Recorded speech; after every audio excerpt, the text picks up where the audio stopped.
Okay, guys, give me just a second because X is being an ass again.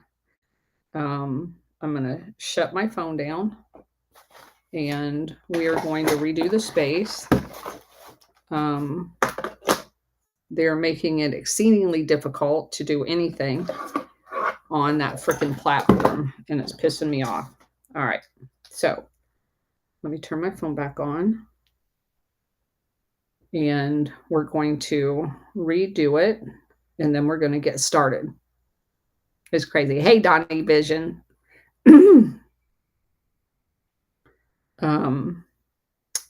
Queen Jackie, hello.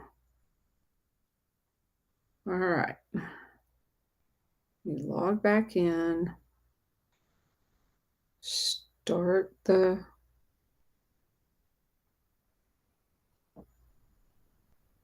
I really would like to know if other people have this much difficulty having spaces ever,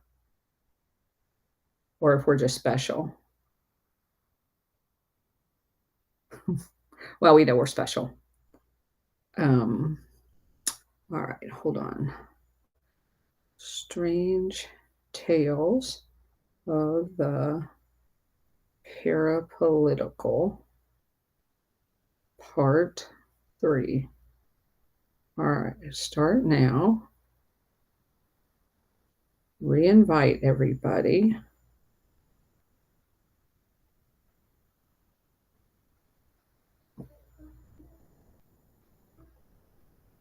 And then share it, new link. And let me repost it over on Truth Social as a new link. Let's see, new link, paste. All right, there we go. Invite to co-host. We'll see if Stellar wants to co-host with us today. All right. This one is perfect. Yay!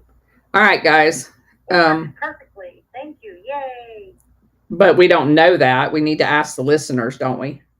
Well, when I was down under listening, you can tell even when the music is playing in the very beginning. Okay. It'll be like cutting out and static and garbage, and yeah, everybody's saying yes. All right. So now we have to do it twice every day. I hate to say that, but hey, if that's what it takes, and okay, we'll make it work. We'll make it work. All right. So we are going to continue with our story. We basically left off with Colonel James Monroe and the office of NSIC and all of the others basically being involved, meeting in Brian Cozier's, who was the La Circle chairman at the time in Europe, residence in Madrid, Spain, which I mentioned is during the same time that Otto Skorzeni's there. So it makes perfect sense as part of Operation Gladio that they would be meeting in Madrid, Spain. All right. So now we move on. The NCIS was an important policy-making body of the American Security Council network, especially in regards to propaganda that was going to be used to support the network. This propaganda effort appears to have centered upon a continual United States arms buildup, which of course is being done not only to make them rich in the military-industrial complex, but also to make us enslaved to the debt. And wrapped around all of this was the use of Armageddon, the rapture, and the second coming, so that they could rope in all of the religious bodies as well. And of course, we mentioned the fact that they was using the UFO narrative, the particle beam gap, the missile gap, anything that they could come up with in order to propagandize us to continue to pay into the system and never question it. The threat of nuclear war with the Soviets was around everywhere. Meanwhile, what we have now found out is the entire time they're psychologically traumatizing us with the threat of nuclear weapons, they're basically giving the technology away to everybody, to Pakistan, to Israel, to France, everybody. So were these efforts related to an MK Ultra type programming? Certainly, the trauma-inducing nature of the propaganda would have been in line with the so-called shock doctrine that had been proposed by a journalist by the name of Naomi Klein, Klein, to explain how U.S. imperial objectives are implemented. These methods include military approaches that are basically akin to shock and awe. In addition to economic assault on sovereign nations, Klein would trace the origins of these methods to MK Ultra. Klein does not implicitly link propaganda to these techniques, however. It would be certainly crucial to the subversion of other nations as well as the US itself. All of this raises disturbing prospects. Most notably is how much of the shock propaganda is basically used to modify our behavior. And what role did the Mellon family have in all of this? By now, it has been well documented that the Rockefeller family played a crucial role in funding MK Ultra. It is also now time to reassess exactly what role the Mellon clan had in it, because we've already established their ties to the intelligence community. We also established their ties to Resorts International, which was the mafia, and the Operation Gladio and money laundering. William Mellon Hitchcock would play an enormous role in the spread of LSD. The funding of Leary Hitchcock basically contributed to the creation of a counterculture in the 1960s as well. And his sister, Peggy Mellon Hitchcock, would become something of a counterculture icon herself. And here is his relation. Richard Mellon Scaife, Scaife, who by 1970 appears to have been knee-deep in funding of psychological warfare operations, specifically MK Ultra. Beyond that, Scaife would also play an enormous role in providing the funding for modern-day conservative movement. Basically, this is what many people call the quote-unquote new right. Thus, Hitchcock, Scaife, both of them, would have a vast impact on the culture of the second half of the 20th century. And the work being financed by both Hitchcock and Scaife was somehow related to MK Ultra. If the evidence is there, would be very profound. And what of the netherworld that surrounded both of these men? While Hitchcock is often seen as a champion of the left, his relationship with Thomas Corbally, which I just started a thread on, wait till you guys read the rest of it. It's crazy shit. And his later interest in the Resort International showed that he was quite comfortable around the far right circles as well. In other words, he was just another member of the international syndicate that could play both ways. He had links to the American Security Council, and he also had a relationship with Corbally. He also had a relationship with Roy Cohn, who was a member of the Western Gold Foundation. Now, we came across them before.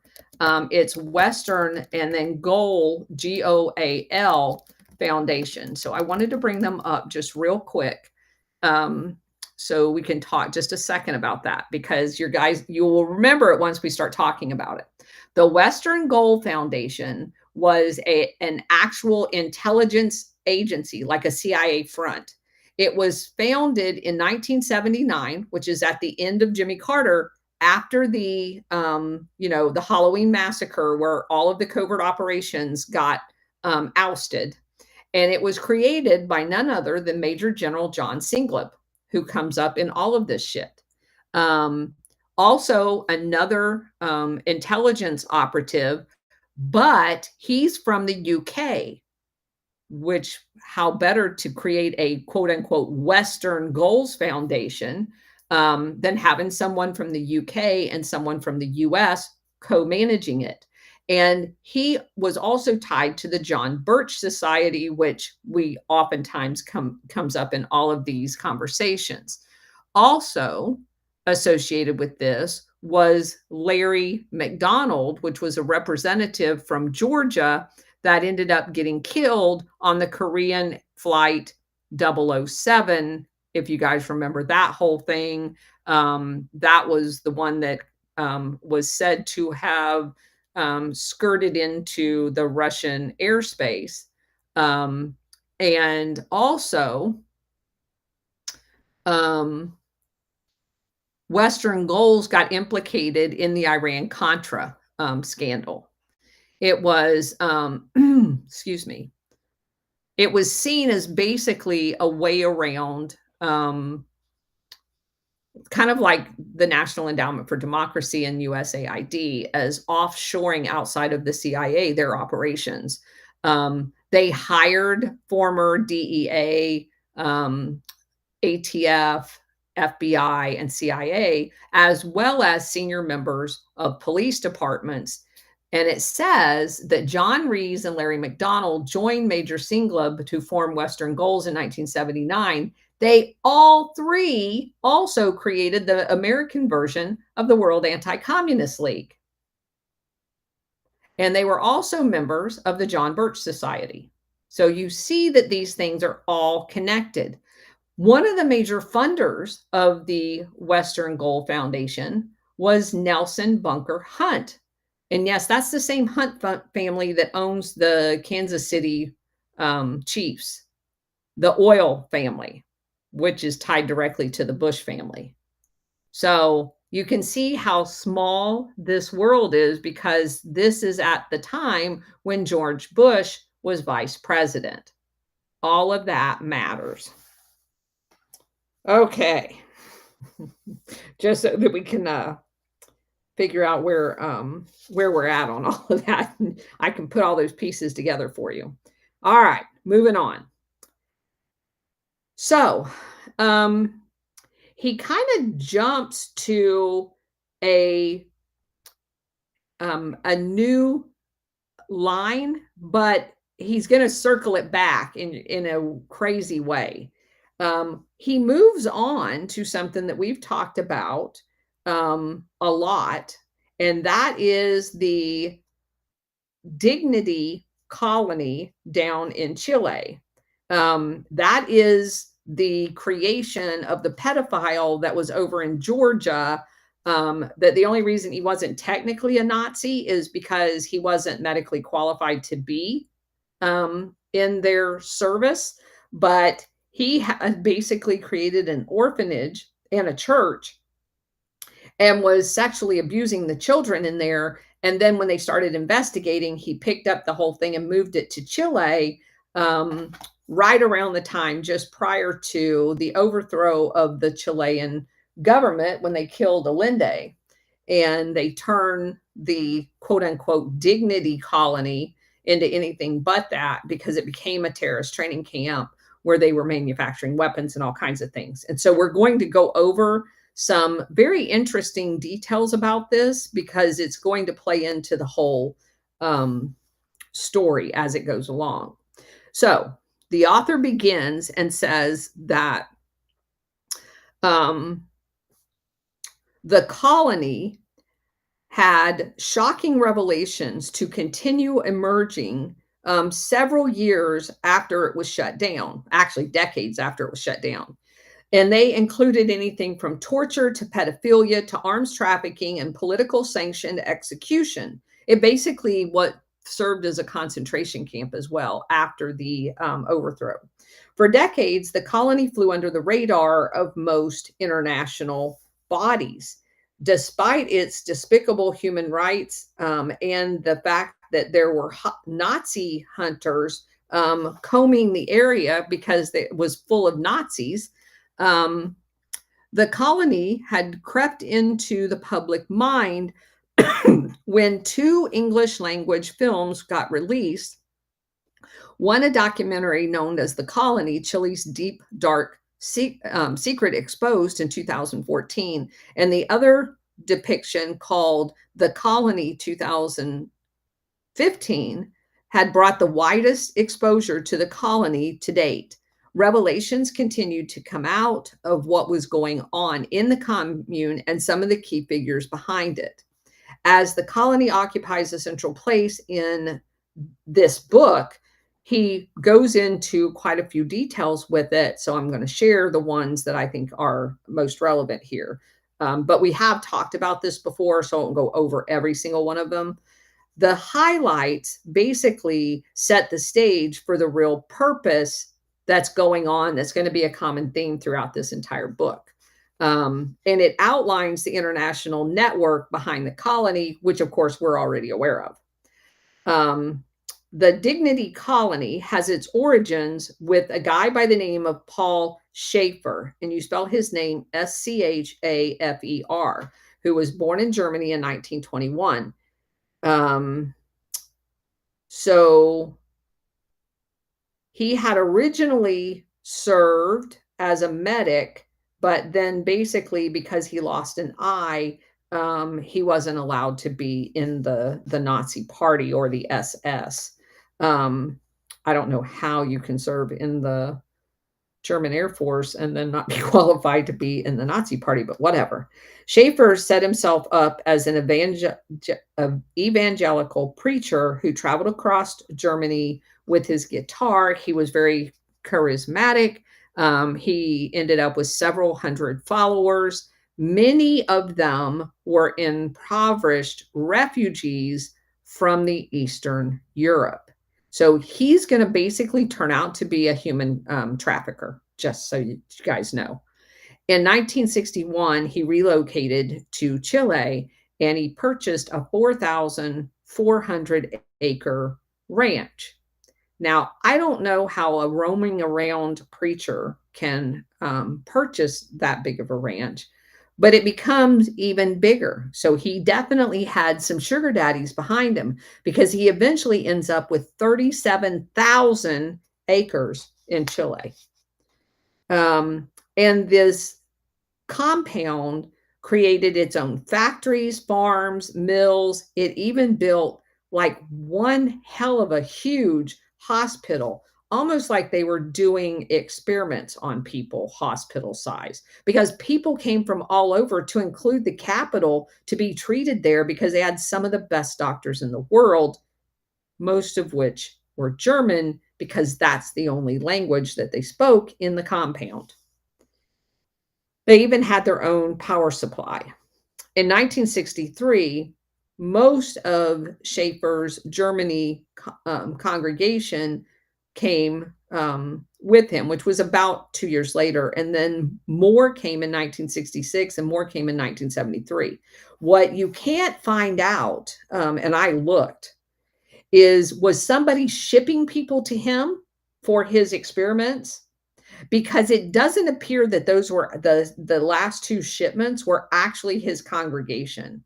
It looks more like those were human trafficking victims that were going to be used inside that compound that were unaccountable because of things like what we were doing in Eastern Europe and trying to insert stay behind units and destabilize countries over there, like in Algeria and some of the stuff that we've uncovered.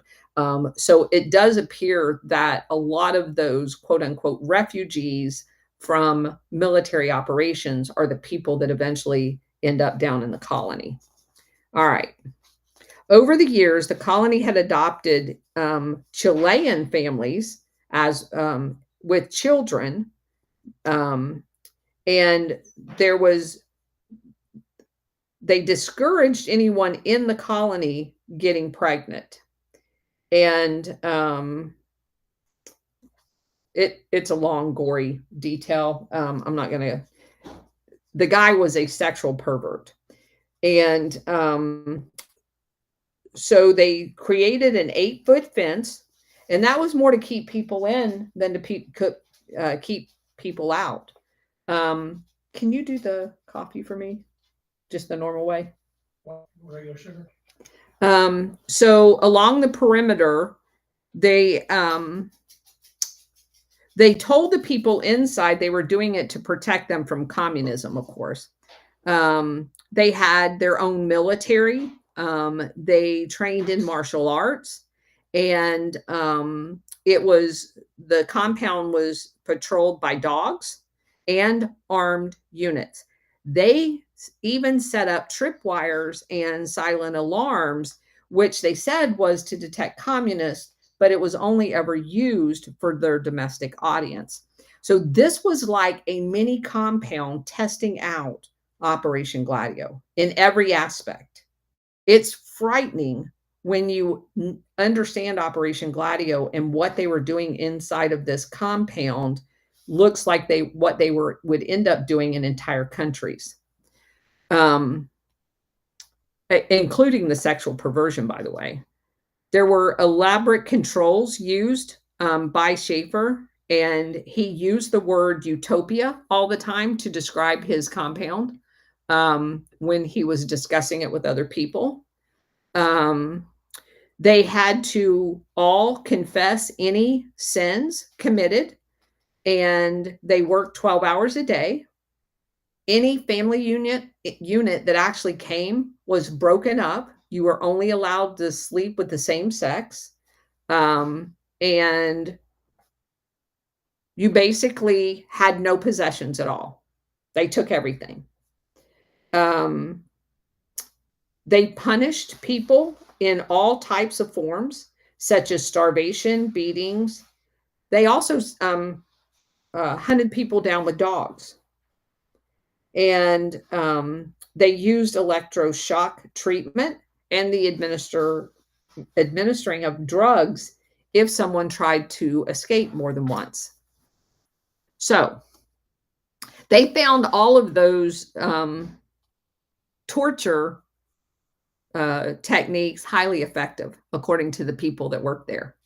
One of the law enforcement officers in Chile, Louis Hendricks, tasked with investigating the colony, eventually said that the people were like zombies, that they were like robots that you had to turn on and off because they had been so desensitized to everything.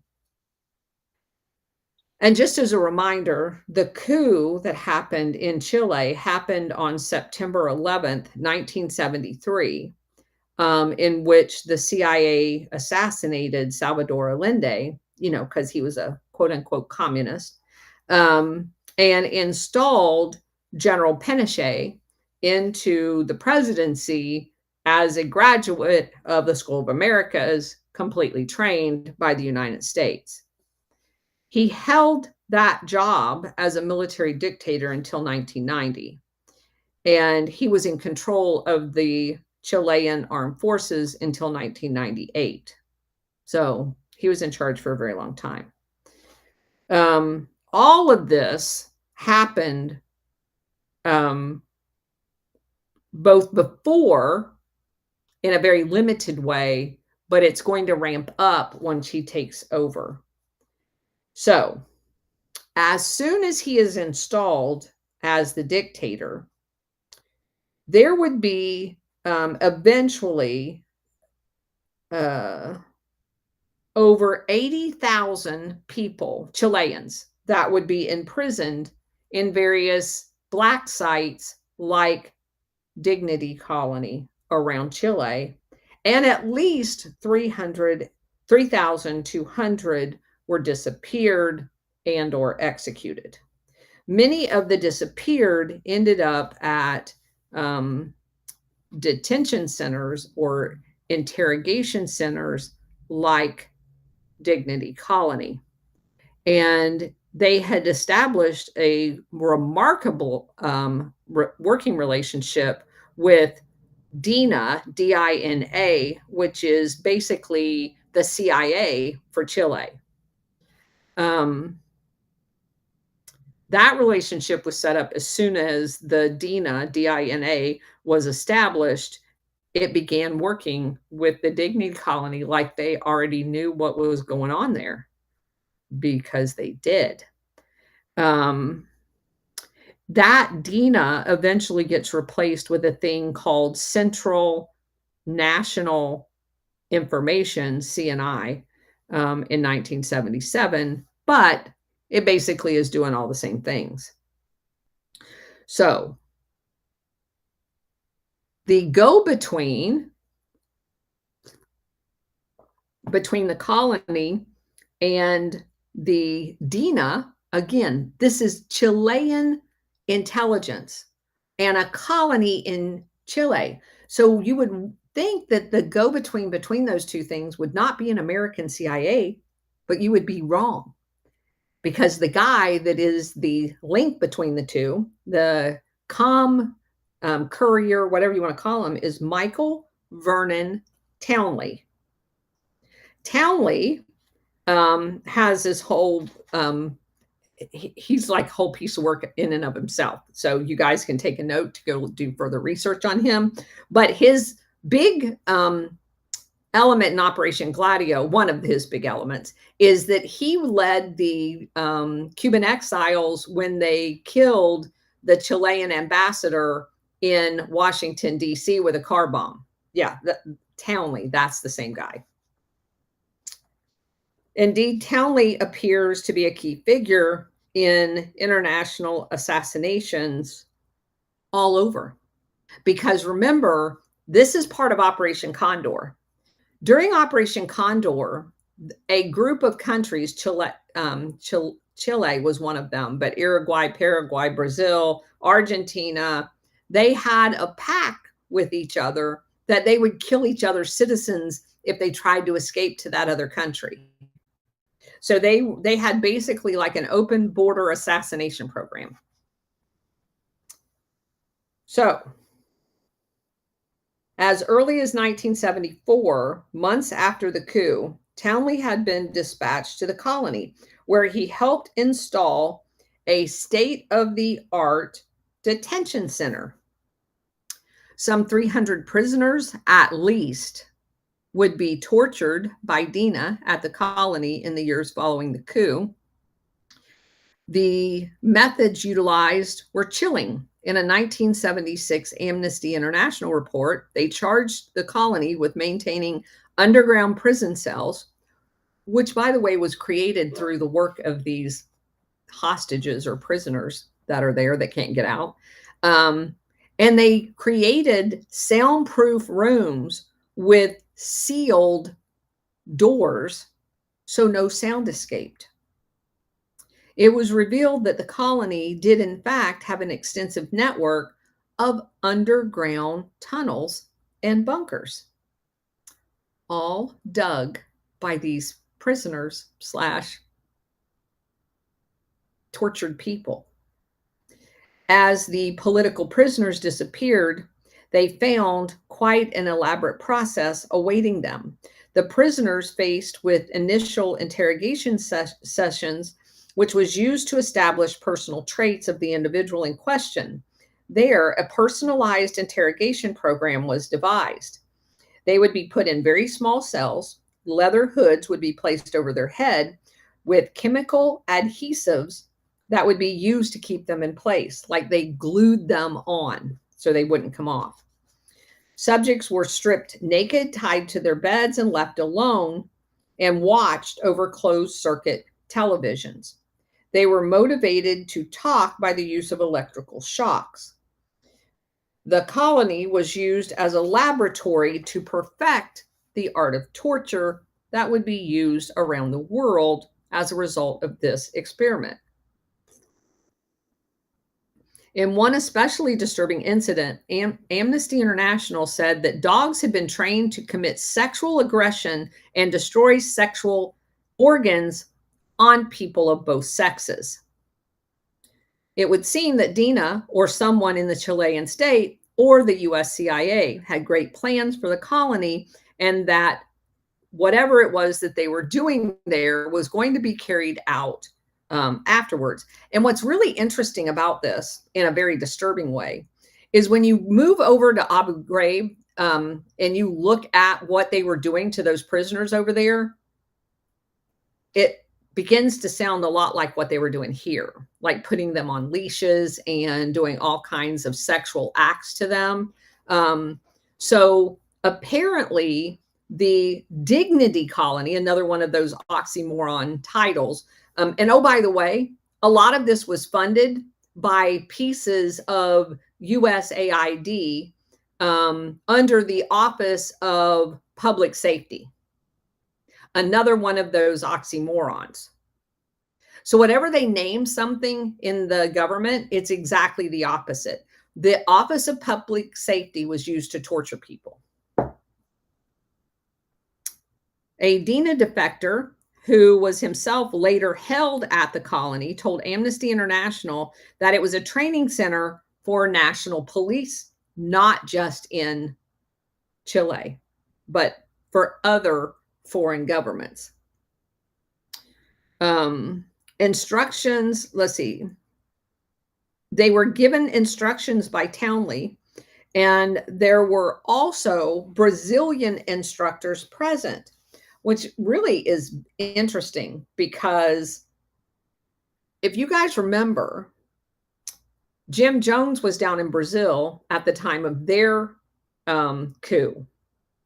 And a lot of the weird kids, religion, all of that other shit plays out in Jim Jones's story as well, where they relocate just like this guy did down to Guyana. They're experimenting on the people just like they're doing here.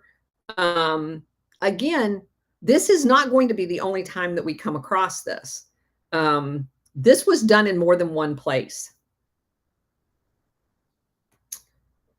So what's also interesting about the Brazilian instructors being there is that during the previous decade, some 100,000 Brazilian police officers had been trained by the same Office of Public Safety, which was part of USAID.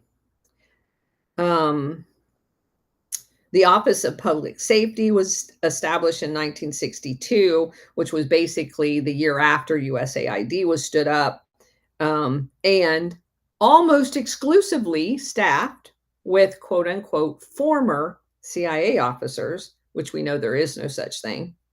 And it was these Office of Public Safety police, excuse me, training teams that would be repeatedly written up around the world in Amnesty International human rights violation reports. And here is where we find one of our favorite characters in Operation Gladio, Dan Mitrione, who was the Richmond, Indiana friend of Jim Jones, who shows up. It also says that he had spent some time as an FBI agent, according to this guy, and he was employed by USAID in the Office of Public Safety. He was in Uruguay, though, as his primary place, but he basically was doing there in his basement of a house that was provided to him by the State Department, by the way, using the same experimental electric shock and tactics that were being taught at the Dignity Colony. Prior to being executed by the freedom fighters in Uruguay in 1970, Mitrione had advised police forces in Brazil and also in Uruguay. Isn't that interesting? All right. So, and of course, all of those countries are the very countries that were part of Operation Condor. Almost like Operation Condor was the one dictating that this stuff be done, which of course was a CIA operation. The colony also possessed a massive stockpile of arms, which investigators believe were being sold to the Chilean military during the 1970s. In the underground network, powerful radio equipment was kept so that DINA could communicate to agents outside of Chile when they were arranging to go and pick up someone that they wanted to keep alive to torture, or when hits were done outside of the country, or when the other countries had someone that they suspected had escaped to Chile, which I don't know why anybody would, because it was as gross as whatever they were fleeing from, so that they would know who to go pick up. Okay. There was also a secret laboratory in the basement area that was used to create chemical weapons. And did I mention there's a lot of Nazis in this area? There was a lot of Nazis in this area. Then, as far as the execution goes, there was roughly at least 100 bodies by one former member that had been murdered there and buried in a mass grave, which they later, around 1978, dug up and basically boiled in acid so that you couldn't find them. And they scattered the ashes all around the ranch. So, as horrible as all of this is, it may not be the most disturbing aspect of the colony. That honor was reserved for the exploits of Schaefer's private life. He was basically a cult leader and torturer and murderer, but he was also a pedophile. He was accused of child abuse shortly after the war ended back in Germany as a youth leader in one of the churches. And they still, with that accusation, allowed him to create an orphanage, almost like that was endemic of Germany. It also, his congregation was designed to invite war widows and their children in.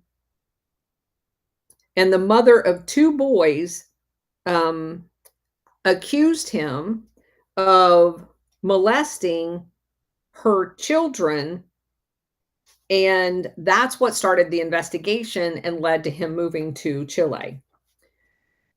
So,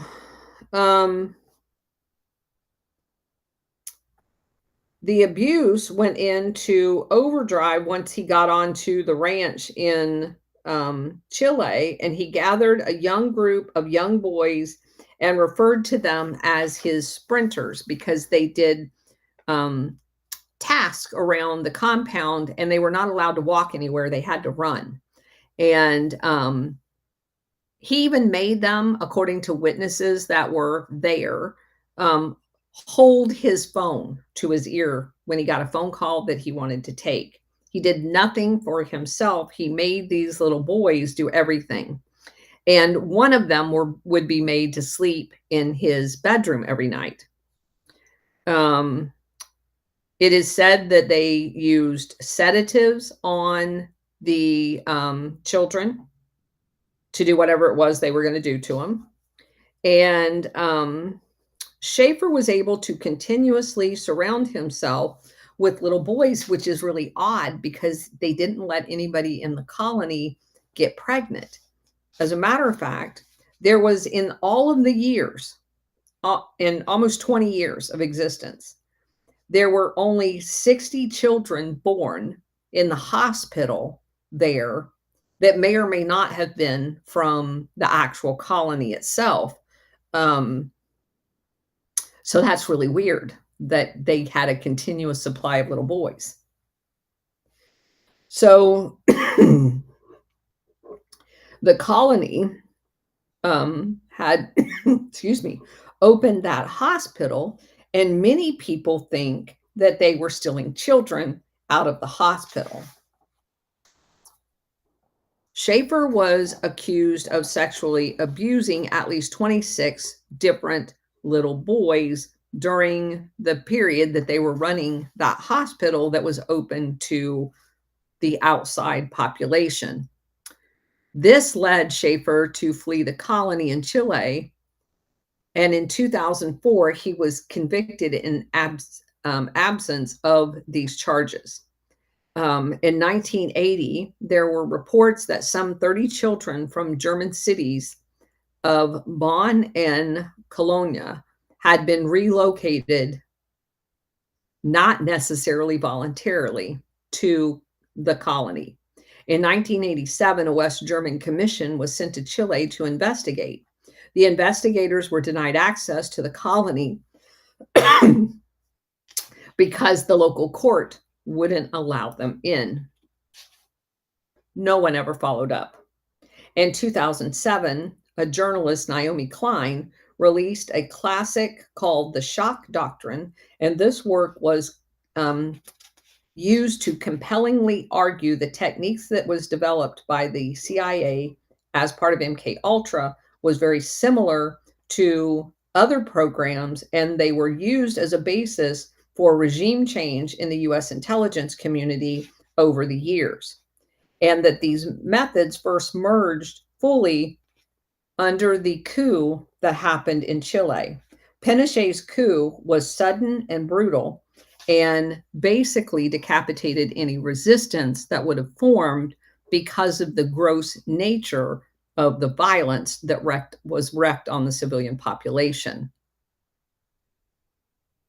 which left them shell-shocked and with little resistance. Because remember, if you guys remember the whole Chilean coup, they had decapitated the army too. They had assassinated the one army general, then put basically Pinochet in charge, and then another army general resigned, and he was killed, I think, in Spain, while him and his wife, maybe Italy, when him and his wife was on vacation. So they had just literally decimated the structure in Chile. And that's all thanks to the CIA and NATO. The community of the colony had various guests over the years, and it served as a training ground for how to conduct coups.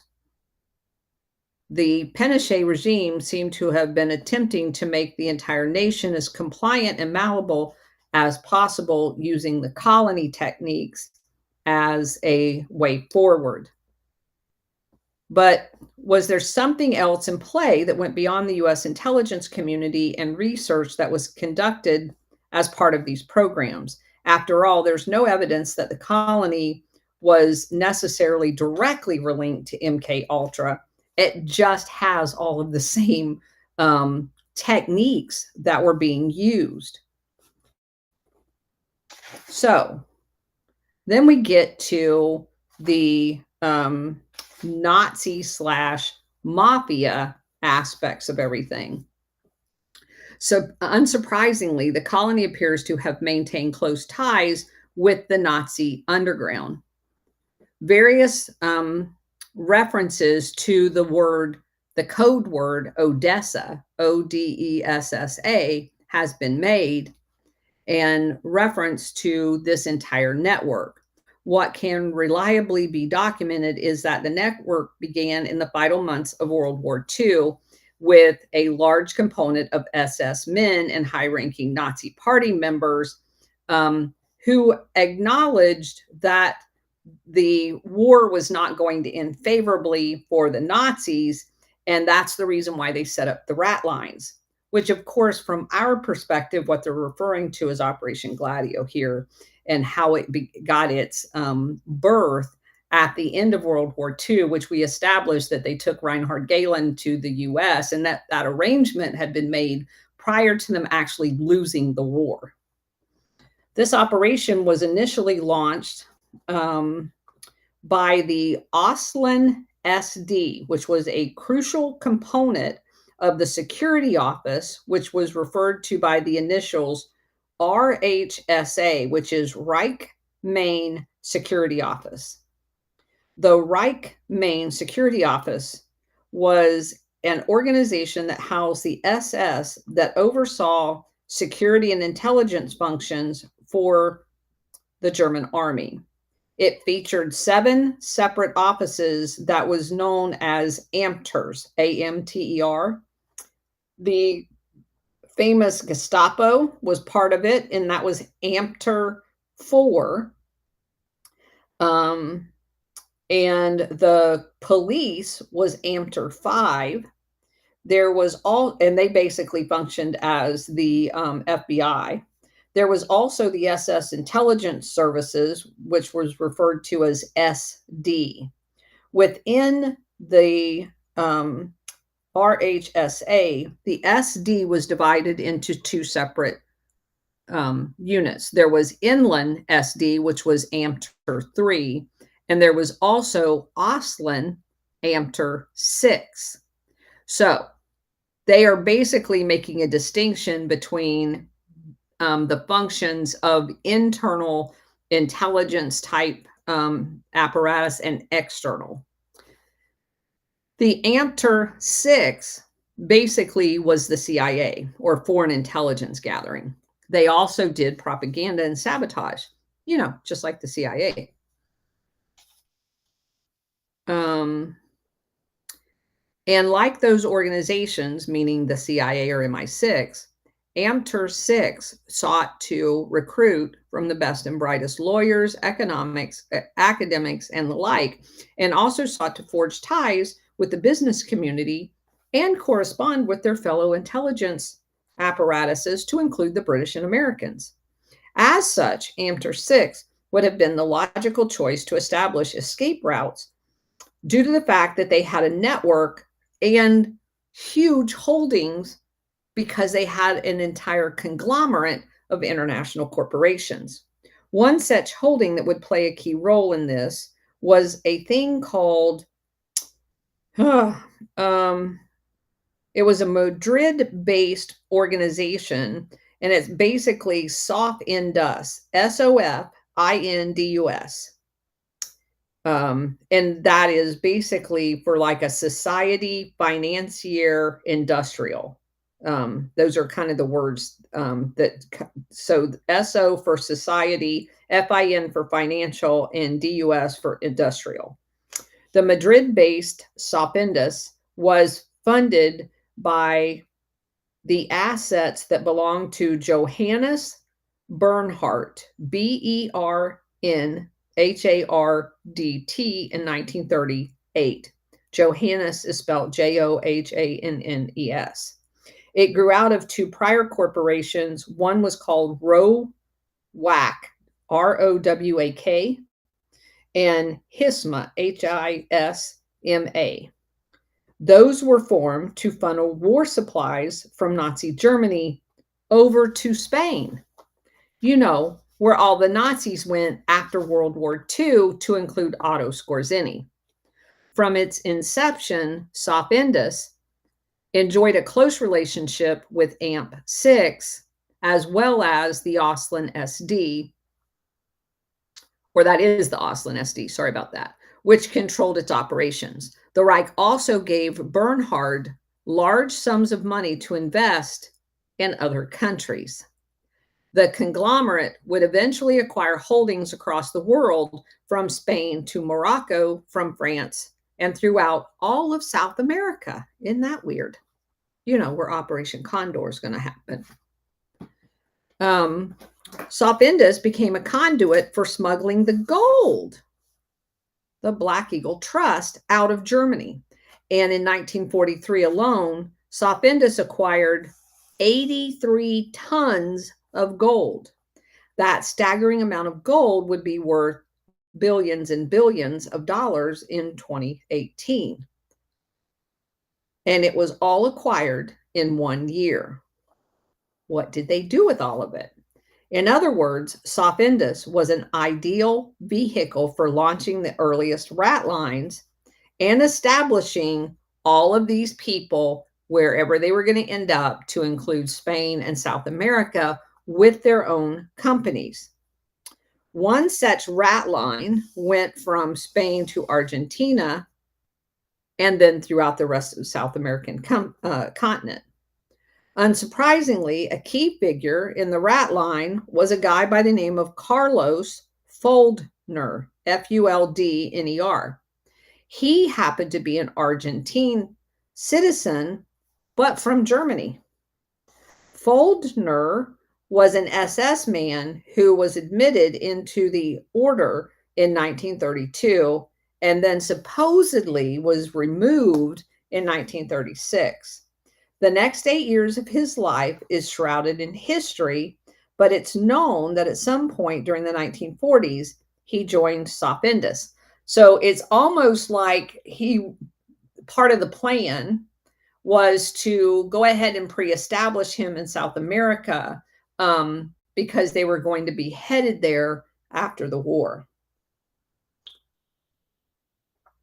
Okay. He left the conglomerate, Sopindus, around 1944 because he was caught embezzling money from the organization.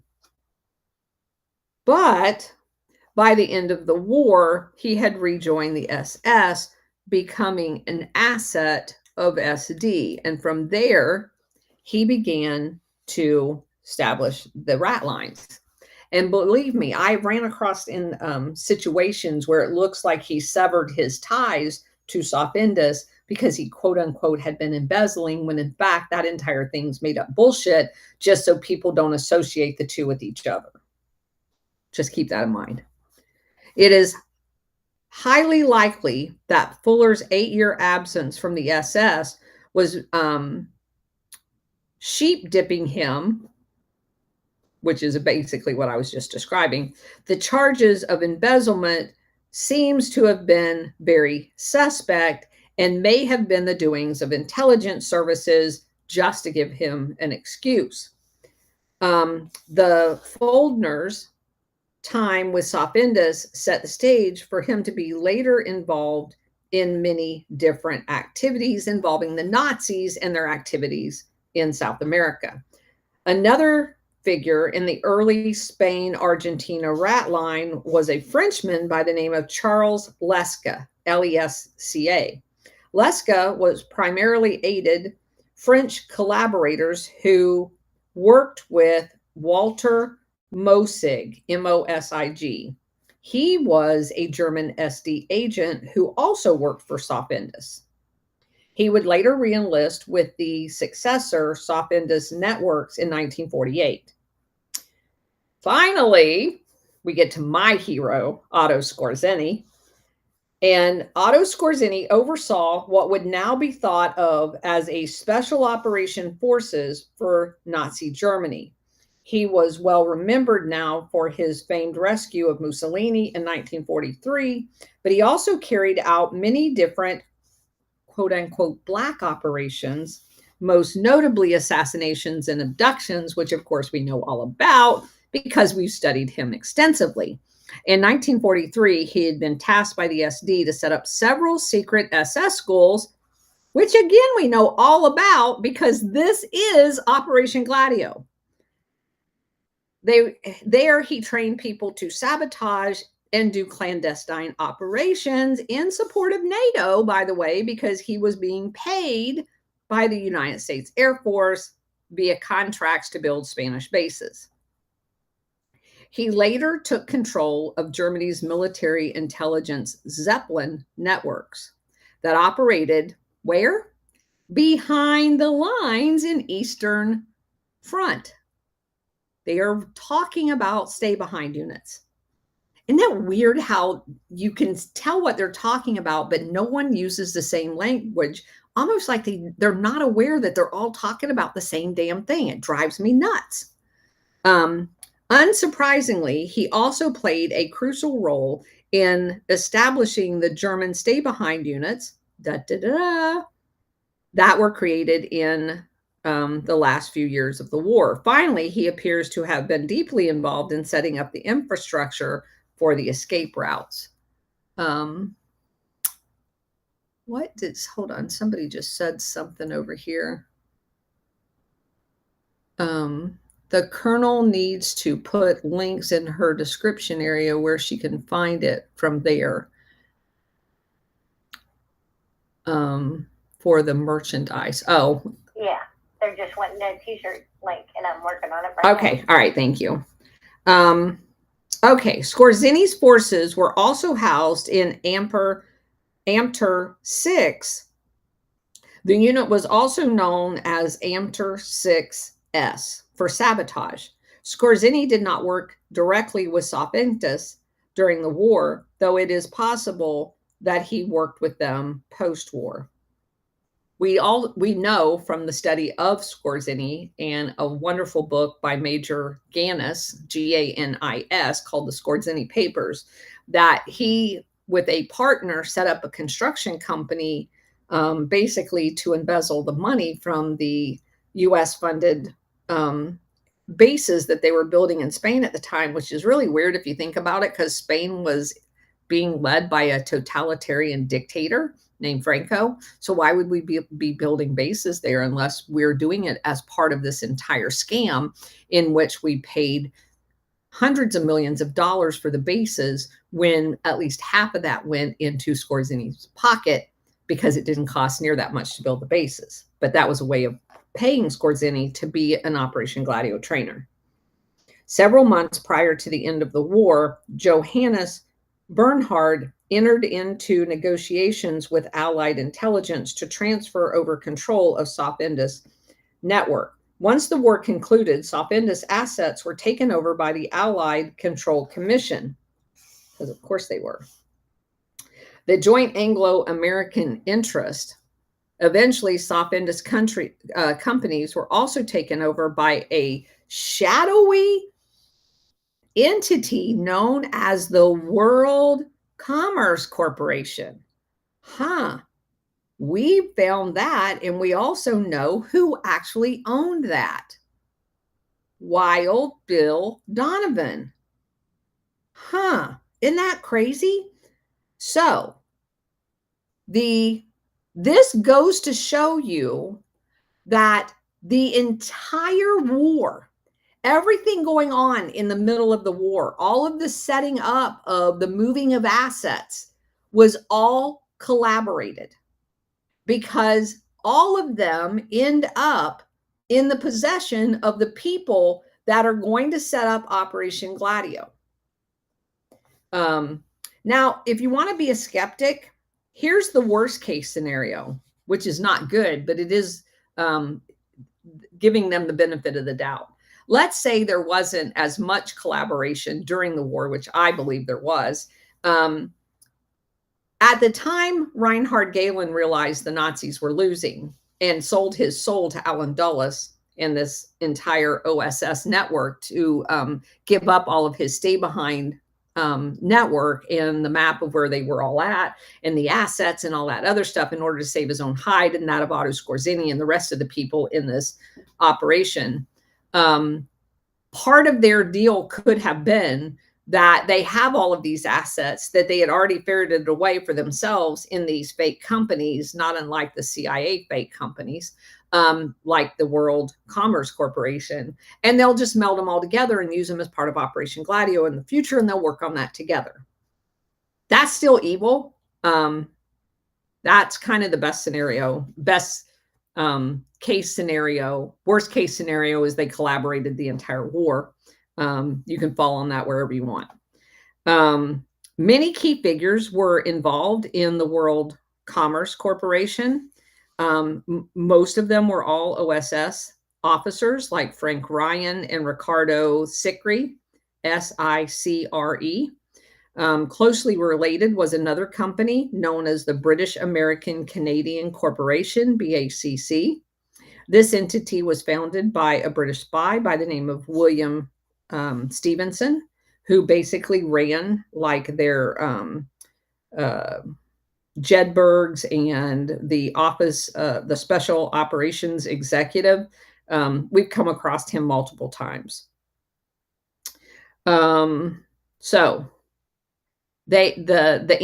England had a company that was going to be basically a fake company to hide assets, and the US had one called World Commerce Corporation. So MI6 has one, and so does the CIA. In 1947, the BACC, which is the British American Canadian Corporation, was rolled up into the World Commerce Corporation, because of course it was. Bringing together the OSS, which will shortly be the CIA, and the SOE veterans, all so they could work together in one covert operation, which eventually we call Operation Gladio.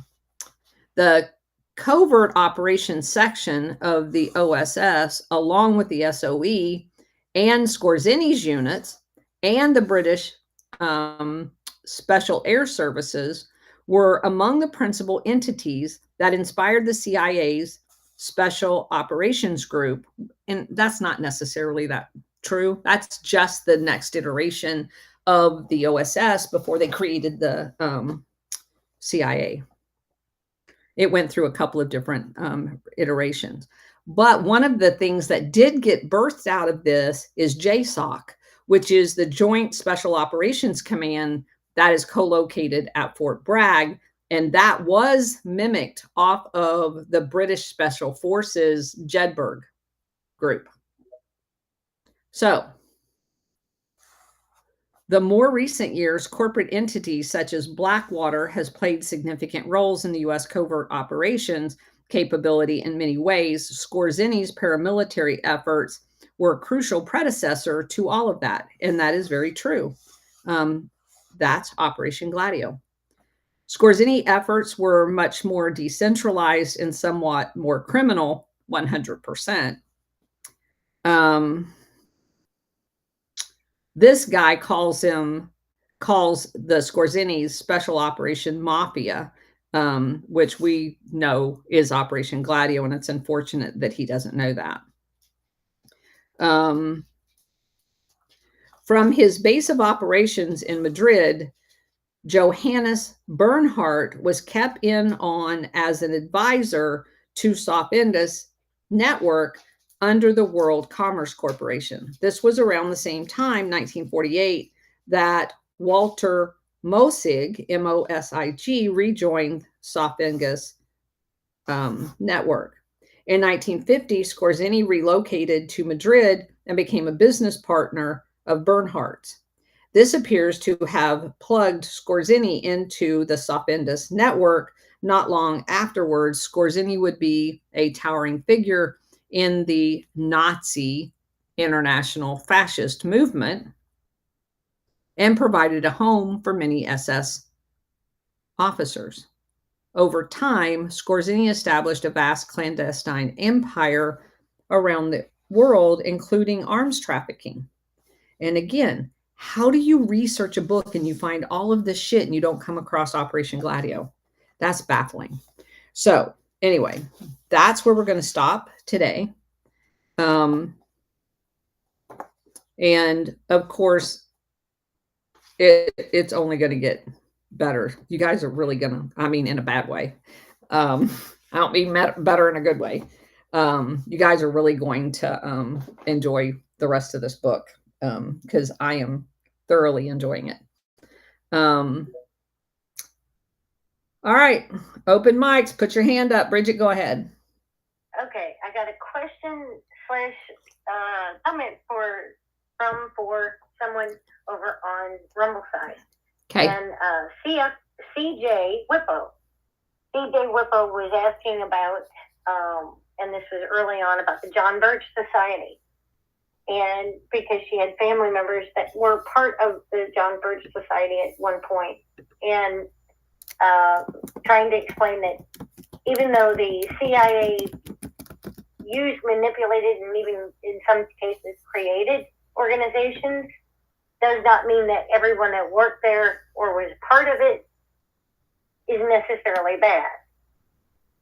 But I wanted your thoughts on, was the CIA instrumental in the John Birch Society and everything about it? Not everything about it. Your point is dead on in that, just like with any organization, does every single person know? Probably, as I saw War Hamsters here, probably everybody in the Skull and Bones knew that how evil it was. You do still find one or two that didn't seem to fulfill the evil mission that the rest of them did. It is, and I'm a prime example of that. You can live in the belly of the beast and not know that it's even a beast, let alone get bitten by the the whatever gets contaminated by being around evil people, because I didn't even know what was going on when I didn't know any of this crap. So there are people that legitimately join and work in the John Birch Society and never know. But when I first started looking into the John Birch Society, of course, the leadership was all corrupt. And I'm just going to say that up front. And I say that based on a couple of different stories. The number one story was during the period of Golden Lily, in the fact that they not only were paying for parts of gladio operations in the Philippines to cover the mining of the golden treasure over there, but the one guy that got hired to go over there, unbeknownst to him, they were going to assassinate him. And when he got over there and needed help, he was steered by some CIA people to the John Birch Society. And they know, because they're part of this collusion to retrieve the gold, they know what they're doing, and they lend the money to the guy because they know part of the plan is to assassinate him. He thankfully had the wherewithal to hide the maps in a piece of furniture he shipped back to his wife. So when they got him to the graveyard to assassinate him, he told them, you can do that, but you're not going to be able to find any of the gold. And they said, yes, we are, because we have people in your hotel room. And he goes, oh, well, that's fine, but they're not there. And that's the only thing that saved that guy's life. But because the John Birch Society had loaned him money, because they made him do everything on his own dime until he was to mine the gold, find it, and then he was going to get paid, billions of dollars. He never got a penny. The John Birch Society ends up suing him, and they pick a venue in which they had already bought the judge in order for the judge to find against him, even though he had gotten screwed. So the John Birch Society is bad. And there are many aspects of it that are bad. That does not mean all of it's bad. Colonel, may I weigh in on this? Sure. Hey there, I caught most of the first hour. My phone kept ringing off the hook, unfortunately, so I missed part of it. But two comments. One is on the John Birch Society. I've had a lot of firsthand experience dealing with some of the John Birch representatives. They go to a lot of grassroots events, and they have tendency to be very well educated on constitutional knowledge. And they get most of it right, but they're dead wrong. The whole organization is opposed to an Article 5 convention or a convention of states. And I've had the opportunity to debate a couple of them in front of some decent-sized audiences. And they do not have a leg to stand on, because it basically belies their entire constitutional position to be against this one. And if you really trace the funding of the people who oppose the Article 5 convention, the biggest funder is George Soros. So there's that. I don't have anything else negative to say about the John Birchers, but they're very nice people, the ones I've met, but they're dead wrong on an important issue. The other comment I had is that you talked about, does everyone in an organization know what's really going on at the top? And I was thinking about my real world experience working for the Wall Street banks. And most of my colleagues, people, a level above or below, are pretty decent people. And I think you really don't get to really see what's going on. Most of the stuff's on a need-to-know basis, or people that actually have some pattern recognition skills and can think outside the box. But, everything's compartmentalized, and it's almost like a pyramid of knowledge. The worker bees, you can get a little bit, once you're part of the club, you get a little knowledge, but the real secrets, and I think every organization probably works this way. The true secrets are really kept close. And when you talk about secret societies, I don't think they stay secret very long if everybody knows what's going on. Yeah. um, I opened their wiki page. I have to read this just because of the conversation we had yesterday. The John Birch Society contributed to the development of American conservatism through its organization tactics and its promotion of right-wing political views. Despite never considering itself a religious organization, the John Birch Society played a critical role in the rise of the moral majority with funding people like Tim LaHaye, which we just talked about yesterday, which was part of a propaganda campaign in order to encourage the buildup of the Reagan era's SDI and all of that other stuff because of their emphasis on apocalypse now and how everything was going to, end in a nuclear war. And oh my gosh, it was just, anyway, so I just find it interesting that you can square that T right there. Who's next? Justin, go ahead. Can you hear me? Yep. Am I coming in clear? I've been having internet problems. But anyway, now about the John Birch Society. My dad's boss was a World War II POW, and he started out in John Birch Society, but he got out of it later on. And I was 12 years old by the time he died, and we were talking about things, and he told me about Operation Gladio. He told me when I got older to look into it, which that's how I found out about Gladio. And then I had a retired colonel as a math teacher for 4 years in high school, and I nonchalantly talked to him about it, and he put me on the trail of Gladio and whatnot, and that really opened up some doors. And he was that, but I asked Bill right before he died why he wasn't a member anymore, and he said, he goes, there's good people in it, but he said the organization was bad. So that was my John Birch Society little tidbit to throw in there. Well, thank you for that. Al Ibadai. That's one against you, ma'am. That's what? I said that's one against you. It's a LA body. Okay, whatever. I'm doing my best. No, I'm just joking. I don't care. So I just want to bring a couple things. I'm a former intelligence analyst with one of the intelligence agencies. I can tell you that's how the blob works as far as when they compartmentalize an operation particularly. So they get to their analysts and it'd be like, hey, they get to this one guy or one analyst and it's like, hey, I want you to look into this. And they go to the other person and it was like, hey, I want you to look at this person.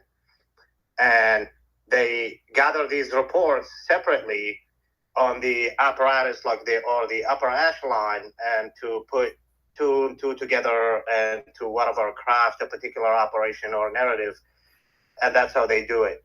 On the John Birch specifically, I am not actually very well versed, but with them, I'm very well versed with the Rand Corporation. They started as so-called conservative or maybe leaning right, and they became super far left organization.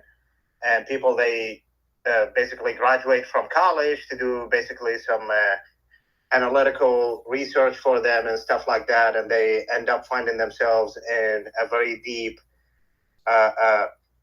blob apparatus, and that actually affecting foreign policy in every aspect in multiple different theaters. Okay, thanks for that. The actual guy, John Birch, I want to read you guys something now that we know how this whole operation works, and tell me if this sounds familiar. John Birch was an American Baptist who went to China as a missionary in 1940.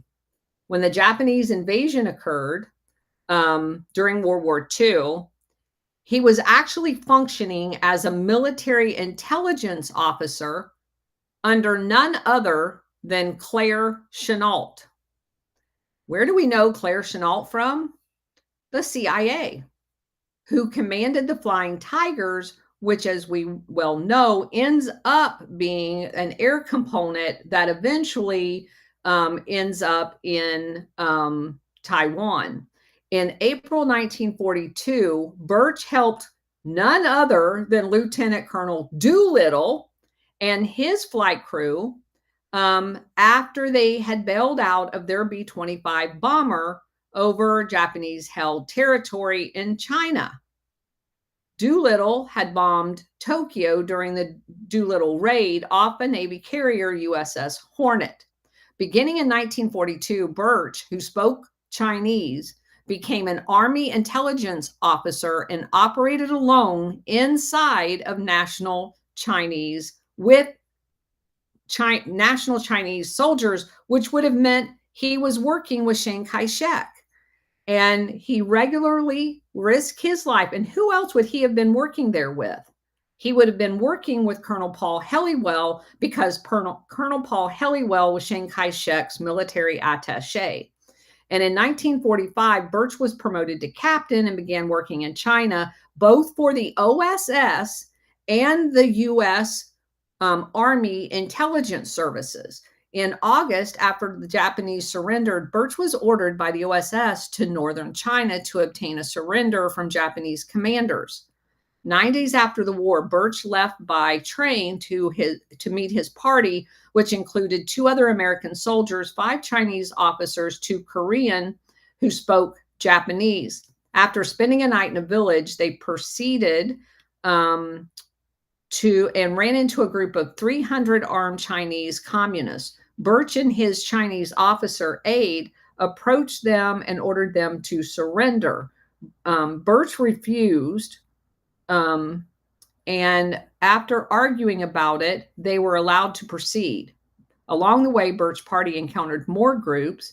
The party arrived at a train station. Birch requested to speak to the leader. He refused to give up his arms. And Birch's corpse was bayoneted. I guess they were beaten up. The rest of Birch's party were taken prisoner. Birch's aide survived. The prisoners were later released. Birch's remains were recovered. There was a Catholic burial service. The Chinese communists were active in Manchuria, blah, blah, blah. All right. So that is the background on the John Birch Society. So, and the man himself. Health, wealth, abundance. Hello, how are you? Well, hello, ma'am. How are you? I'm Happy awesome. Valentine's Day. Happy Valentine's Day to you, Miss Stella and Bridget. Thank you. Wonderful room. You know, I always love to hear you speak. And when I'm in the room, I usually don't even come up. Let me let her talk, because this knowledge she feeds my brain just feels so good. You know, I just like to hear you, but I just figure I'd come up today. It's been a while since I come say hi and let you know that I learn something every time. Like, just even today when you just let me know, because I've been reading and I just learned about the Khazarian mafia, whomever they are. And I just heard you say something about, well, that's the Operation Gladio.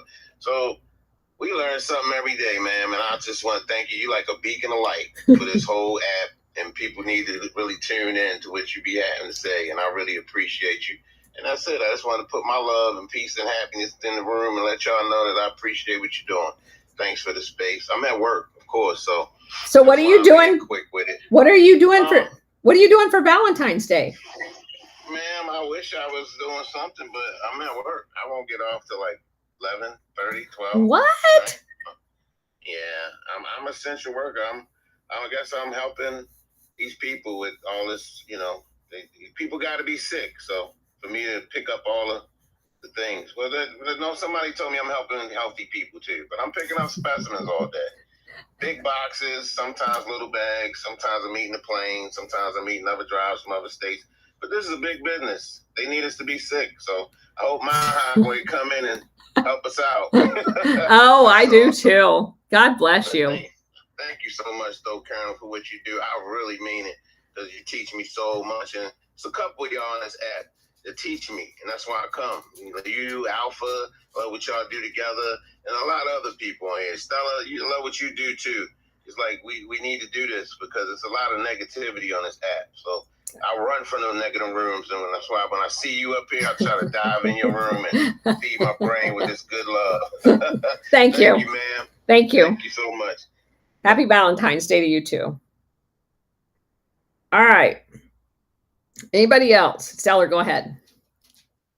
I wanted to wish you, Bridget, and everybody also a happy Valentine's Day, spreading lots and lots of love. You guys always mind blow. And Elon and X people, stop messing with Colonel Towner's space. Come on already. The truth needs to come out. All this stuff is happening now. You know, even though it was the past, it's still going on today, and these operations need to be brought forward. And I just wanted to thank you for all that you do. Thank you. I appreciate that. Yeah, it's been a very interesting journey. I'm just going to say that. And yeah, it's been I was going to fill you in on what my mom was saying too, real quick, since Okay. you got just a couple minutes, Okay. if you don't mind. No, go ahead. Okay, so the propaganda machine is going completely strong in Korea. My mom is like literally to Buddha right now because of all the stuff. So everything that we have going on here in the U.S. is also going on in Korea. The difference is, take this into consideration. Her big fear is that CCP is taking over Korea because there is that war going on that people don't really seem to see. Same thing that they're doing here, the illegal aliens and stuff like that, giving them all kinds of money. That's what they're doing in Korea to the Chinese. The Chinese have started buying up, or they have for the last decade, but more so, more aggressively in the islands. It's almost like they're fleeing. I guess that, I don't know. She says that they're just buying up all different things. They're giving like schools for literally free for Chinese people, but not Koreans. There's the welfare thing that's going on with the Chinese, but not for Koreans. So a lot of that stuff. So she sees that Korea is being invaded by the communists, and so that's just want to give you a heads up on that. That's what she's been talking about. Okay, I appreciate that. Miles, go ahead. Happy Valentine's Day, Colonel. Thank you. Happy Valentine's to you too. You might want to listen to J.D. Vance's speech in Germany, and Pam Bondi joined him. So she's over there right now. Remember, the elections are coming up on the 23rd. They were moved up. So something's going on there. Hopefully there'll be a peace agreement in the Ukraine. And then the next thing is NATO. Thanks. Sure. Happy Valentine's Day. Happy Valentine's to you too. Anybody else? Okay. Well, that'll do it for today. We will be back on Monday. I did want to look real quick at my calendar on Monday. Let's see. So we just basically have the spaces in the pond, and I will be doing a 2-hour interview with JJ Carroll. So I will post that when I get that link for that. So anyway, that's going to be a fun one. I don't know if you guys caught the teaser we did for 15 minutes, but I guess according to him, that got a good response. So we saw like 200 people come over and follow me on X. So that was very interesting. But anyway, all right. You guys have a wonderful Valentine's Day, each and every one of you. And also have a wonderful weekend. I'm going to be going to a car show tomorrow with my fabulous husband, and we're going to have fun. Seaweed's coming up. Seaweed just came up. I saw that. Yeah, she doesn't ever. She's here. We gotta listen to her. She doesn't ever come up, so we definitely need to listen to her. Go ahead. Hey, Colonel. Hey. I'm just curious. What came first? The uncontrollable urge for pedophilia, or control? Oh, God. I don't know. Oh my gosh. That's like one of those chicken and egg comments. Exactly. Yeah. Exactly. I don't know, but there's definitely a common theme, isn't there? For sure. Hey, I just wanted to say happy Valentine's Day to all of you. You're awesome. Thank you. I try to listen every day, and you guys are slaying me. It's just brilliant stuff. Brilliant. Thank you. I appreciate it. Okay, guys. Have a great day. You too. Go ahead, Bridget. One last question from over on Rumble. Leo Frank. They want to know what your story, what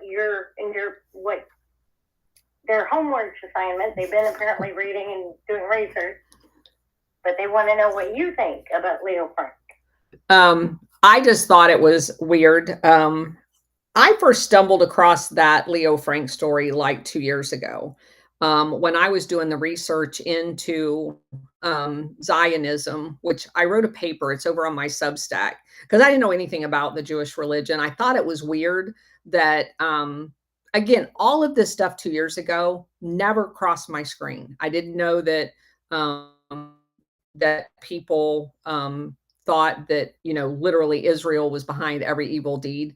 You guys probably saw my post today where someone basically said that all terrorism comes from Israel. And I'm like, how can that they actually created terrorism, which is just such a retarded thing to say, because there were terrorist entities in Palestine that gave birth to Israel, of which Bibi Netanyahu's dad was one of them. And that was a UK operation to basically create chaos so they could plant Israel there. So if anything, if you've got a brain, it would have been UK created the terrorist organizations, because 40 years before that, they created the Muslim Brotherhood in Egypt to destabilize it during the building of the Suez Canal, so they could basically squat there and control the Suez Canal. So you can't actually, so those kind of things just was really puzzling to me. And of course, I know history, so I learned history from a very non-emotional perspective by reading books and not listening or reading crap online, right? So I have an entire master's degree in military history and the formation of all of this stuff. So it was not a complete history, obviously, because it left out Operation Gladio. And there are other elements to it, but people that just come off, that's like what Bridget can attest when we first started talking about this. Operation Gladio, obviously born out of a UK/US post-World War II European thing to be a paramilitary presence all over the world. It is not ran by Mossad. It's not ran by Israel. But the very first thing everybody kept saying was, oh, it's all the Jewish bankers. Oh, it's Mossad. No, it's not. Are there connections and overlap? Absolutely. So it got very frustrating at the very beginning, which is why we kind of took a step back. We did the terminology so that we can talk through the emotional garbage that people like to try to inject to get you. And they do it on purpose, by the way. They do it in order for you to get sidetracked in debating them on bullshit so that you're not spreading truth. And it was very easy to see what was going on. We just don't play into it. So, Colonel, can I weigh in on that? Sure. The idea of Jewish bankers running the world is nonsense. It's from someone who comes from Wall Street. Jews could not even get a job with one of what they called the white collar Wall Street firms until after World War II. There was a complete separation, and they were considered second-class citizens. They did pretty well because they had some good money, but they were discriminated against in the banking world up until post-World War II. The other thing that gets me, one of the gentlemen earlier and he was fun to listen to, mentioned the Khazarian mafia. Yeah, and that ties into the same story. The Khazarian Jews run the world. And I caution people on that story. The gentleman who coined the term Khazarian mafia has been on my channel a couple of times. He's a good guy. I've read his book. There's not a whole lot of historical evidence that really supports that story, that narrative. What we do know about the Khazarians, most of it comes from Arabic writings, and it suggests a much more cooperative people. There are such things as Khazarians. Khazaria did exist, and there is a Jewish component to it. But to suggest that they run the world in the face of what we know, that these ancient families of Rome and Europe, that have had generations of learning how to use pure power plays to just basically get pushed aside to a group of people that had no army whatsoever, it kind of belies, common sense. So what the Colonel said is absolutely correct. There's overlaps, and it's like a Game of Thrones. It's one faction of a much bigger game. The other thing I wanted to touch on was Seaweed's comment, about pedophilia, what comes first. I would answer that is that 2.5% of the human population is incapable of feeling empathy in any way, shape, or form. That's close to the textbook definition of a psychopath, and that is very real. And those numbers are consistent throughout generations. Some of us are just born without feeling, and it sure seems like an awful lot of them have a tendency to find themselves in positions of power. So I think that's what comes first, is the lack of ability to feel empathy in any way, shape, or form. These people are not necessarily as human as the rest of us. That's a very good point.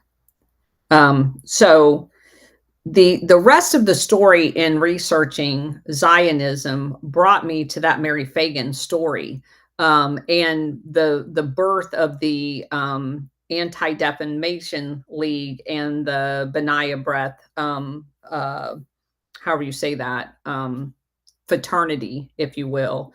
And I just found it all very fascinating. It's another part of history that's never talked about. So the fact that that guy worked as the manager of a pencil factory, I just found completely crazy that that's the example that Mike bends, because every time somebody mentions that pencil analogy, that's what I think. That's what's triggered in my head, not just because of the research that I did. Justin, go ahead. One quick thing I was going to ask you. Have you heard of Richard Poe? He has a book out called How Britain Created Communism and Blamed It on the Jews. Have you seen or heard his stuff yet? I have, yes. What do you think? You think it's legit, or you think it's tainted, or what? I'm kind of getting into it, and I just didn't know if I need to continue down that or not. Well, I'm not going to put the part about blaming it on the Jews as part of my response. The building in New York City at 120 Broadway, which is where the Federal Reserve, the New York branch, was eventually located. It gave birth to FDR. It is where all of the bankers and industrial titans that were in New York City all came from. And the city of London did, in fact, fund the Bolshevik Revolution. If you want a really good book that is a fairly quick read, Antony, Antony Sutton, wrote a trilogy that talks about, that really is the Wall Street trilogy. Yeah, that is really the best start. Now, I've read several books after I understood that concept. Joseph Farrell's book, The Third Way, kind of. I read that one. I read Nazi International, but I haven't read that one yet. Yeah, that one kind of takes the two opposing bookends, if you will. What they were basically in a propaganda way was trying to cement in people's brains is that there's a left and a right, and they're going to polarize us In every daily, that's, the whole thing about Republicans and Democrats, they align with the left and right. It has been a century plus long psychological operation to basically pit us against each other and use those far elements in order to control us into what Joseph Farrell points out is a third way down the middle, using those things as cattle prods on each side. If you go a little far to the left or you get a little far to the right, they're going to shock you with terror events perpetrated by both sides and keep you in the middle so they can herd the cats. And that literally is what Operation Gladio was all about. They operate under the auspices of both the left and the right, if you want to use those terms. I don't prefer to use those terms because it's all totalitarian government. But it is a psychological operation that uses those two, and they are used. They use terrorism as a way to shock us back into the middle because we're easier to control when we're all in the middle. So, yeah. I tend to leave out the religious aspects of things, just for the ability to convey without the emotional attachment that those conversations bring to the fore. Miles, go ahead. Yeah, I'll be real quick because I know where you want to get out of here. So I'm glad Warhamster brought up the Kanzaria Mafia or the Khazars. Now, I'm going to send you on a little homework assignment because this is how I got started down that rabbit hole. And it goes way back in history. This country is called South Ossetia. It's Ossetia. It's in the southern Caucasus. Start your research there, and it'll take you to other places. But that area has always been at war. That's in the southern part of Russia, so right next to Georgia. So that's where you should start, guys. Thanks. Okay. Anybody else? Al, I saw your hand was up. Did you not have anything that you wanted to say? No, actually, I wanted to talk about a little bit about the. So I was born and raised in Iraq, man. By the way, thank you for your service. You're welcome. And so terrorism is not a new concept. It was not born in the 20s or the 40s or the 60s or so over. Like the terrorism, especially in the Middle East, it goes all the way back in the basically biblical ages, and people that were terrorizing each other in many different ways. And one of the most famous basically an assassination organization is called Hashashin. They were born out of the mountains of Iran, and they were able to assassinate a bunch of kings in Syria and close to Jerusalem and stuff like that. I believe they were able to assassinate a Christian king in Jerusalem during the Crusade. And so this concept of the terrorism is not a new phenomenon. It's been in existence for a very long time. Also, on the I want to touch on the rebirth of the Jewish state. Me as an Arab person, and I grew up as Muslim Shiite. I've always been the black sheep in the family, and I was like, because I've always knew the King Nebuchadnezzar, he was one of the first enslavers of the Jewish people and Israelite, and he brought them to expand the kingdom of Babylon. So those people actually belonged to that land, and when they got back, however they got back to it, you can debate the morality of it. But there's another aspect of how they got back initially, back in the 30s and 40s.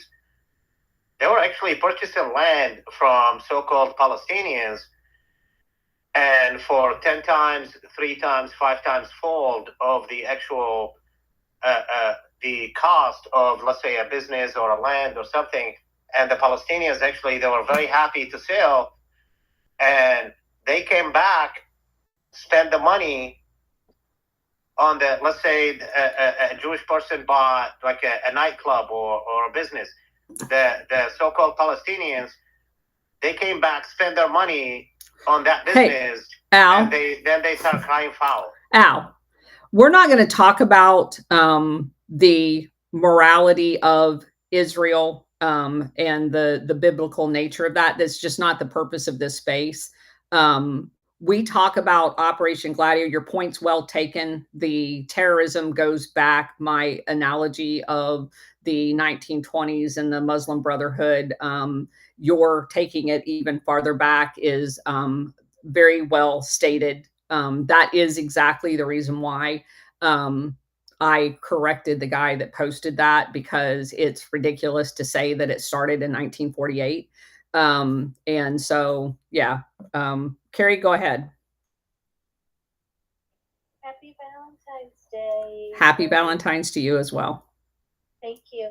I hope you're enjoying your car. I am. Beautiful car. I just wanted to talk for 1 second about sociopaths. I'm a medical person, and they are considered basically untreatable. It's very hard to treat them because they actually get off on transgressing.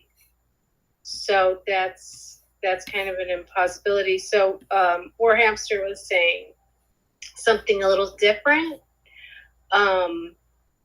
But like people like say on X, they're always like, shame on you. And it's like, no, they like shame. That's an interest. So I just wanted to throw that in the ring. Okay. Carrie, I think you misunderstood me. I'm 100% in agreement with you. These people are incapable of empathy. I don't know how you fix that. I agree with what you just said. Yeah, you don't fix it. They're okay. Sorry, I misunderstood. Yeah, they're to the point where they function almost as a droid, and that poses a problem to the rest of us, because we impart our empathy onto other people, which leaves us then vulnerable when you don't understand the other person's incapable of being that same type. And that's how you end up as a victim of people. And they showed no remorse because they are like literally incapable of showing it. They're not wired that way. So that's a point well taken. And thank you, Warhamster, for bringing that up. And I was a survivor of him. My father was narcissistic personality disorder. My mother was borderline personality disorder.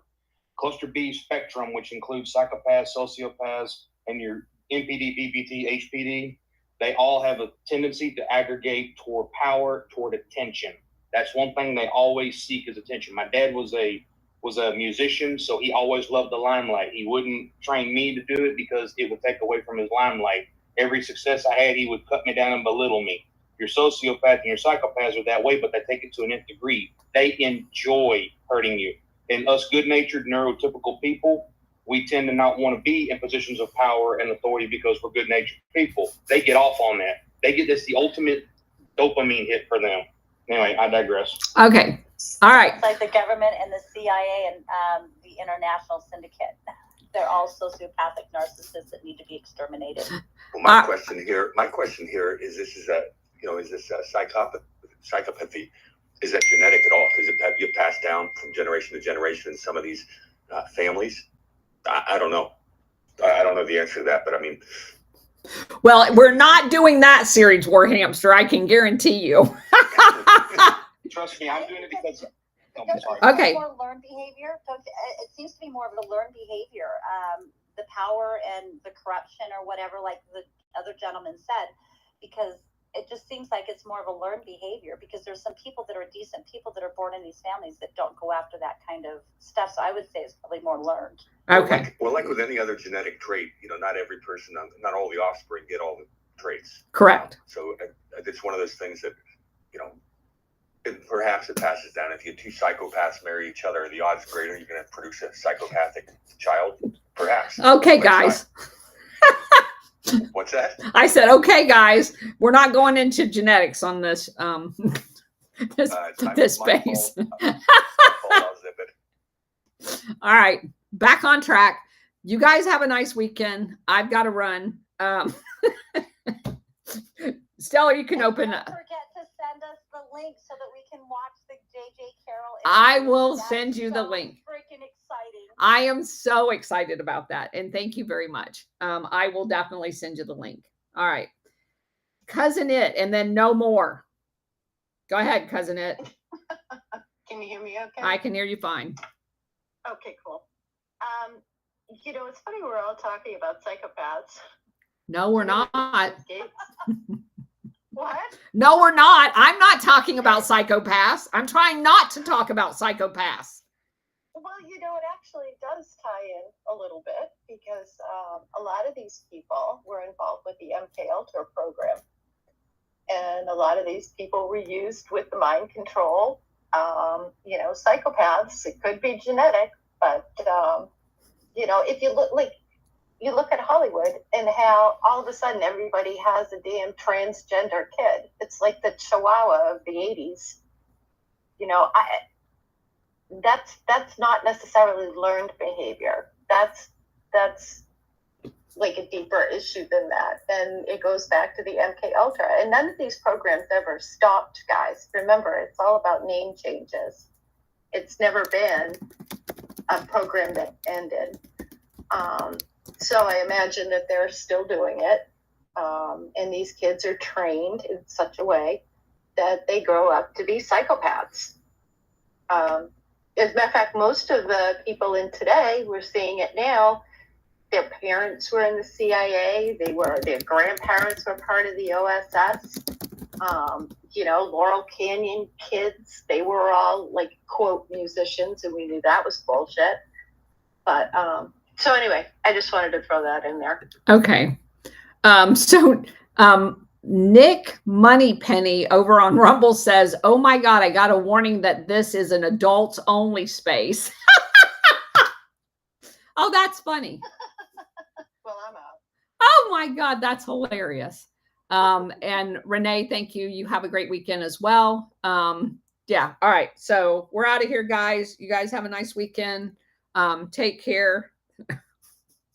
And Stellar, are y'all doing something this weekend? I'm not really sure. Okay. I don't know. I might open up the space if he doesn't.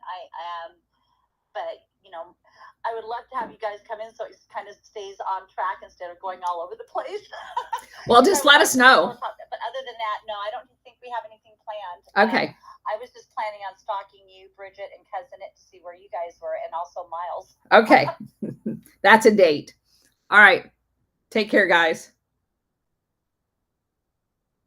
Okay. Oh my gosh. So I just realized here on Rumble, there's a setting down here where my message is that I have always clicked on all, but for some reason, when I opened the space, the podcast tonight, it was on private. So I've been chatting with myself like the whole time. When Renee said hello, I said you too, Renee, or have a nice weekend or whatever. And so then I look and I'm like, why is nobody acting like they're even seeing my post? And then I look down there and it had switched back to private. So sorry about that. I wasn't ignoring you guys. I was just talking to myself. All right.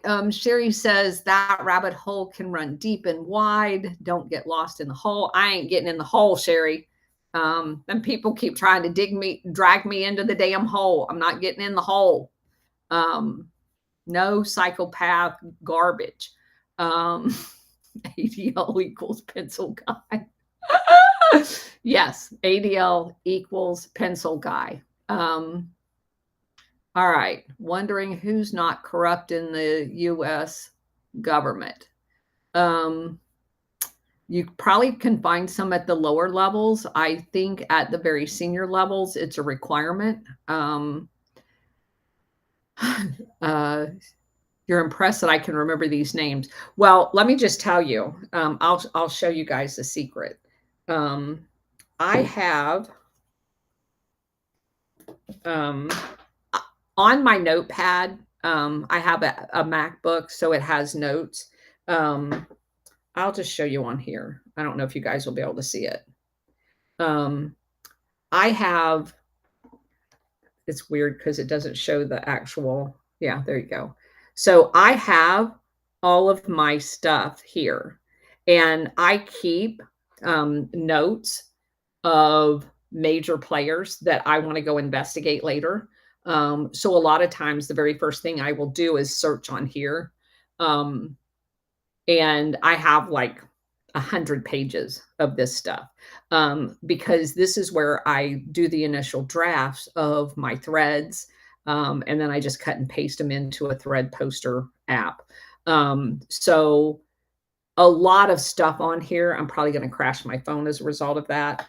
Probably going to have to upgrade my phone. I went and bought these books now, and I have 2 of them. One of them is just for spaces, and I keep all of my notes. If I get homework from you guys and I need to go research it, I put a little box by it, and all my notes are in here for the shows. Then I have another one that looks just like this, but it's for like the J.J. Carroll prep book. When I do podcasts separate from our spaces and the generic Operation Gladio stuff, I use that one. So I have like my show notes for each one of them, because oftentimes when you're on these shows, people will ask you like a long ass, a long question. And by the time they get done talking, the host that has me on their podcast, I don't even remember what the question was. So in that book, when they're asking me a question and then going to give me a sermon in addition to the question, I will make a note of what the actual question is. So when they stop talking, I don't forget. Just a little behind the scenes thing. Because some people, you know, they have something they want to say. And God bless them. Let them say it. It's their show. But I don't want to look stupid and go, what was your question again? So I found myself desperately, when I first realized that was even a thing, because this is not my life. I found myself in some of these books.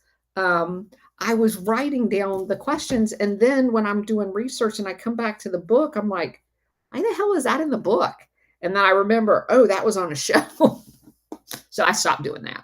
That's not a good way to do it. Because number one, you can't find the shit again.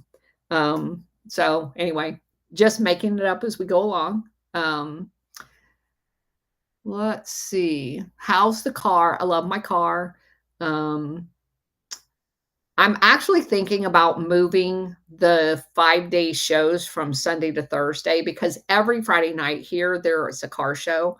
And now my husband that I have this car wants to go, because he was shocked, actually. I kept telling him, we've been going to car shows for probably the last 6 years since we bought his 68 Camaro. And everybody loves his car because his car is beautiful. But I kept telling him, I know, because I've never been to a single car show with him and ever seen a Supra, ever. No one ever has a Supra, especially the cool Supras of the late 80s. No one has them. So a few Celicas and stuff like that. No Supras. I told him, if you have a Supra, people are going to love it, because I love it. And last Friday night, we didn't have a show because it was First Friday here. And First Friday, our entire downtown area closes, and they have 2 streets that are completely blocked off for old cars. And I parked next to my husband's car. I had more people looking at my car than his car. And it was funny because it was a much younger crowd, because obviously the guys that are my husband and I's age love his car. But like the 20 somethings, this kid came up and spent like 30 minutes talking to me. Loved the story of how, because I was 20 something when I bought it. And he and two of his friends had all bought these old Supras and had been fixing them up. They're not drivable just yet. And he was beside himself that someone actually had one and that it looked as good as mine did. And he's like, oh my God, oh yes, and this is what I want to do to mine. And it was so wonderful. I just love when young people are doing something, doing something other than playing video games. So I love hanging out with the people that love old cars because they're just a very genuine, unique group of people. Number one, just absolutely wonderful. And there's all kinds. There's people that have old cars that they've never fixed up and they don't intend to fix them up. They just like the patinaed look. So you get people from all spectrums.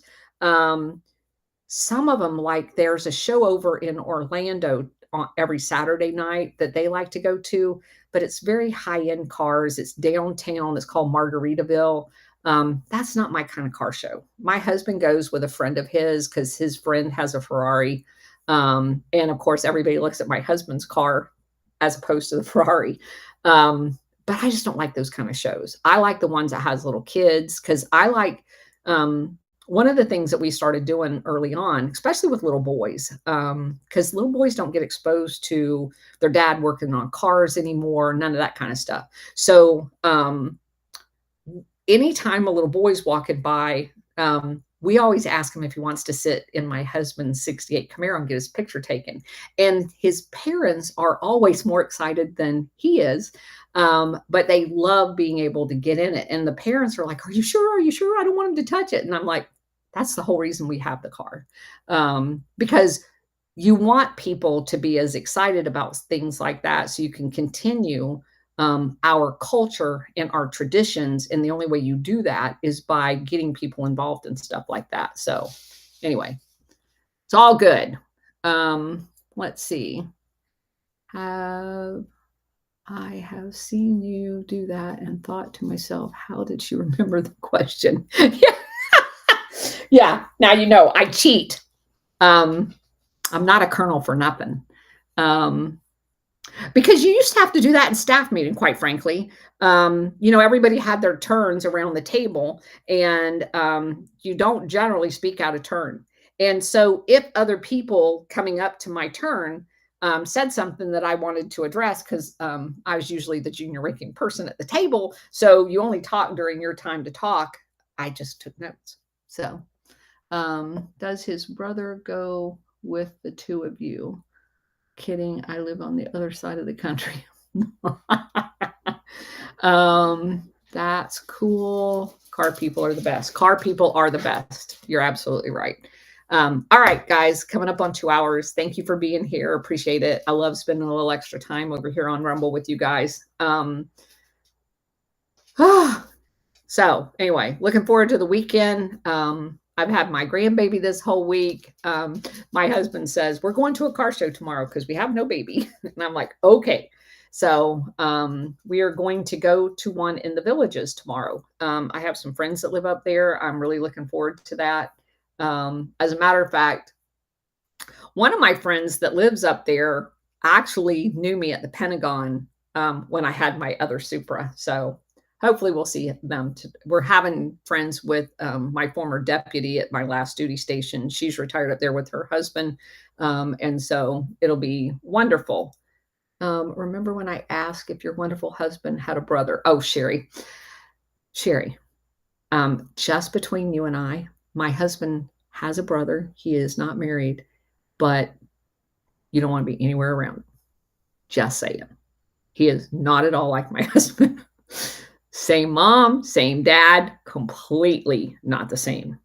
So that's the reason why I said just take the answer as no. But I love him to death, but yeah, no. Okay. Anyway, love you guys. Have a nice weekend. Happy Valentine's Day to all of you.